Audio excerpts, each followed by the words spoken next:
Assalamualaikum warahmatullahi wabarakatuh. Perkenalkan, nama saya Anissa Syahrani dari kelas 536.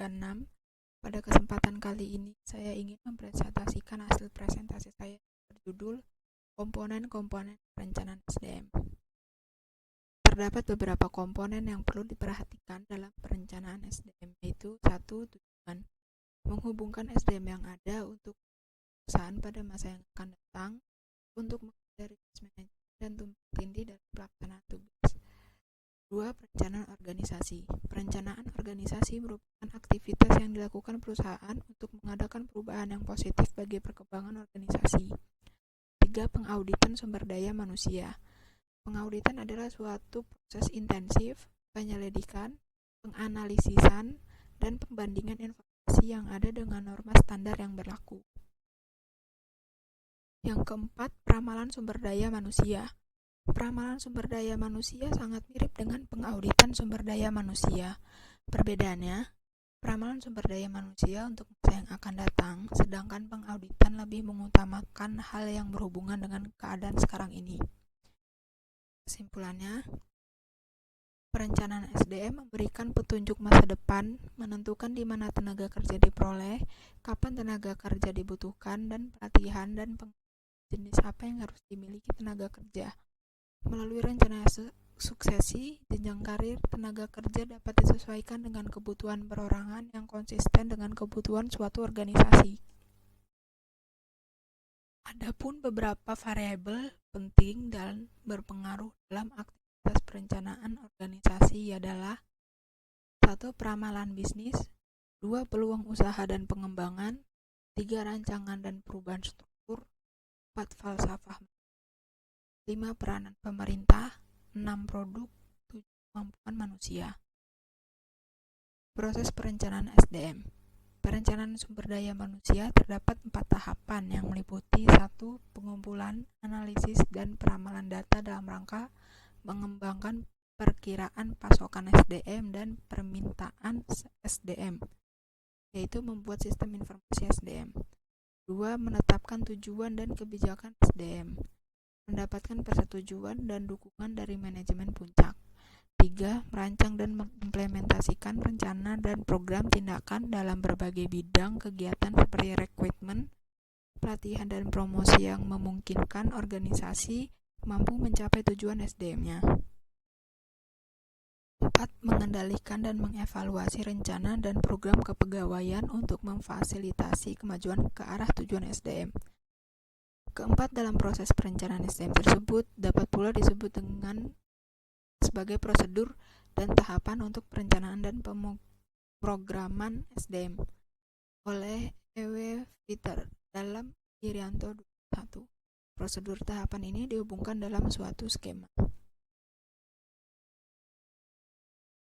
Metode PSDM dikenal atas metode non-ilmiah dan metode ilmiah.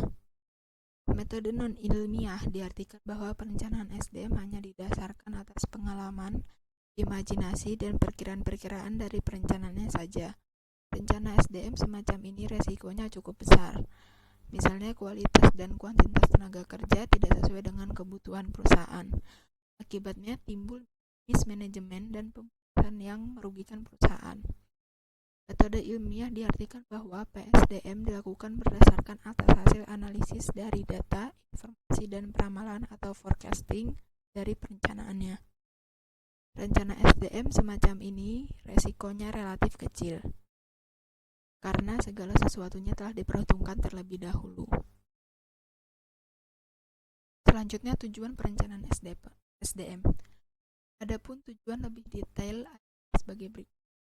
A. Terprediksinya permintaan masa depan perusahaan atau organisasi terhadap kebutuhan tenaga kerja. B. Terprediksinya jenis pekerjaan yang masih tetap dibutuhkan, pekerjaan yang akan terhapus dan tergantikan oleh teknologi, atau pekerjaan baru yang akan muncul yang memerlukan jenis tenaga kerja baru. C. Diperoleh kepastian pasokan atau suplai tenaga kerja untuk jangka pendek dan jangka panjang secara berkelanjutan, sehingga perusahaan bisa fokus melakukan inovasi dan pengembangan usahanya tanpa khawatir terhadap tenaga kerja yang dibutuhkan. D. Terprediksinya kondisi tenaga kerja yang tersedia, yang telah diluluskan atau akan dihasilkan oleh lembaga penghasilnya, baik menyangkut kualitas maupun kuantitasnya, termasuk spesifikasi keahliannya. Diperoleh estimasi kebutuhan dana dan fasilitas lain yang diperlukan agar pegawai mencapai tingkat produktivitas yang optimal. Dengan demikian, akan mampu meningkatkan pertumbuhan ekonomi yang sehat sehingga berimbas terhadap kesejahteraan keluarga besar, perusahaan, dan masyarakat luas. Selanjutnya, fungsi perencanaan SDM. Perencanaan SDM memiliki fungsi yang sangat penting, diantaranya A. Sebagai acuan atau pedoman bagi perusahaan melalui departemen atau divisi SDM dalam manajemen kepegawaian. B. Sebagai sumber instrumen alat kontrol dalam manajemen kepegawaian termasuk pengadaan dan penyediaan pegawai, baik kualitas maupun kuantitas. Sebagai acuan dalam membuat estimasi kebutuhan pendanaan dan fasilitas lain yang terkait dalam kurun tertentu sesuai dengan kebijakan organisasi atau perusahaan. D. Sebagai dasar dalam melakukan evaluasi terkait dengan pengadaan atau penyediaan SDM secara berkelanjutan. Pengevaluasian rencana SDM. Jika perencanaan SDM dilakukan dengan baik, akan diperoleh keuntungan-keuntungan sebagai berikut. Pertama, manajemen puncak memiliki pandangan yang lebih baik terhadap dimensi SDM atau terhadap keputusan-keputusan bisnisnya. Biaya SDM menjadi lebih kecil karena manajemen dapat mengantisipasi ketidakseimbangan sebelum terjadi hal-hal dibayangkan yang lebih besar biaya. 3. Tersedianya lebih banyak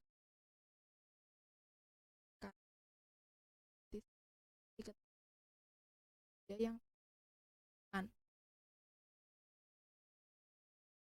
adanya kesempatan baik wanita dan golongan minoritas di dalam rencana masa yang akan datang.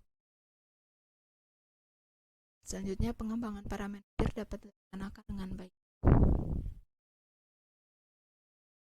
Berikutnya, kendala-kendala perencanaan SDM. 1. Standar kemampuan SDM, di mana standar SDM yang pasti belum ada. Akibatnya informasi kemampuan SDM hanya berdasarkan ramalan-ramalan atau prediksi saja yang sifatnya subjektif. Hal ini menjadi kendala yang serius dalam PSDM untuk menghitung potensi SDM secara pasti. Kedua, manusia atau SDM itu sendiri. Makhluk hidup manusia sebagai makhluk hidup tidak dapat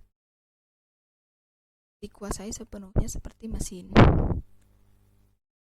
Hal ini menjadi kendala perencanaan sumber daya manusia, karena itu sulit memperhitungkan segala sesuatunya dalam rencana. Misalnya, ia mampu tapi kurang melepaskan kemampuannya. 3. Situasi SDM persediaan, mutu, dan penyebaran penduduk yang kurang mendukung kebutuhan SDM perusahaan. Hal ini menjadi kendala proses perencanaan SDM yang baik dan benar. 4. Kebijaksanaan perburuhan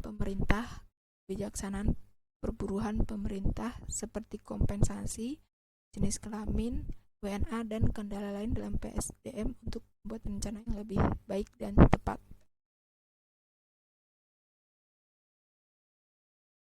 Faktor-faktor yang mempengaruhi perencanaan SDM. Ada 2 faktor yang mempengaruhi perencanaan tersebut. Pertama, faktor internal.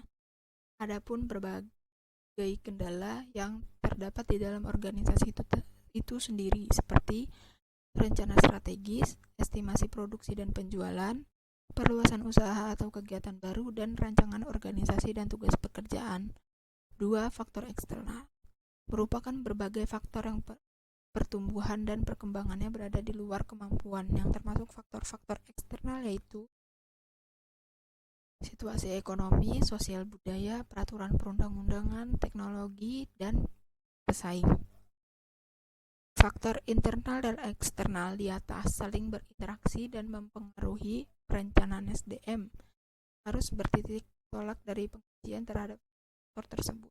Selanjutnya di sini saya melihat perencanaan SDM. Yang pertama, yang meramalkan ketersediaan. Dari kedua peramalan tersebut dibandingkan kebutuhan dan ketersediaan Dari membandingkan kebutuhan dan kesediaan terbagi menjadi 3 hasil: permintaan sama dengan penawaran namun tidak dipindahkan. Kedua, surplus karyawan menghasilkan penarikan karyawan terbatas, pengurangan jam kerja, pensiun dini, berhentian dan perampingan. Yang ketiga, kekurangan karyawan, dapat dilakukan rekrutmen dan seleksi. Selanjutnya, ruang lingkup audit SDM. Dari cara, sistem, metode penilaian yang harus diinformasikan secara jelas kepada karyawan supaya mereka mengetahuinya. Yang pertama, what atau apa, yaitu terdapat prestasi kerja, perilaku, kesetiaan, kejujuran, kerjasama, kepemimpinan, loyalitas saat ini, potensi akan datang, sifat dan hasil kerja. Kedua, why, kenapa, meningkatkan kepuasan kerja karyawan, kepentingan dan pengalaman. Tiga, where, di mana, dinilai di dalam atau di luar perusahaan. Selanjutnya, when, kapan, dinilai secara periodik atau formal dan secara terus-menerus. Yang terakhir, who atau siapa yang menilai, yaitu dengan metode tradisional atau modern. Metode tradisional yang dimaksud yaitu rating scale, employer comparison, alternative ranking, paired comparison. Yang dimaksud metode modern yaitu assessment center dan manajemen by objective atau manajemen berdasarkan sasaran. MBS sama dengan MBO. Yang terakhir, manfaat yang didapat dengan adanya PSDM. Yang pertama, meningkatkan efektivitas dan efisiensi pengguna SDM. Kedua, menyelaraskan aktivitas SDM berdasarkan potensinya masing-masing dengan tugas-tugas yang sasarannya berpengaruh pada peningkatan efisiensi dan efektivitas pencapaian tujuan organisasi atau perusahaan. 3. Meningkatkan kecermatan dan penghematan pembiayaan dan tenaga dalam melaksanakan rekrutmen dan seleksi. Keempat, PSDM yang berprofesional mendorong usaha menciptakan dan menyempurnakan sistem informasi SDM agar selalu akurat, siap pakai untuk berbagai kegiatan SDM. Dan yang terakhir, perencanaan SDM dapat meningkatkan koordinasi antar manajer unit. Sekian dari saya, kurang lebihnya maaf. Billahi taufiq wal hidayah. Wassalamualaikum warahmatullahi wabarakatuh.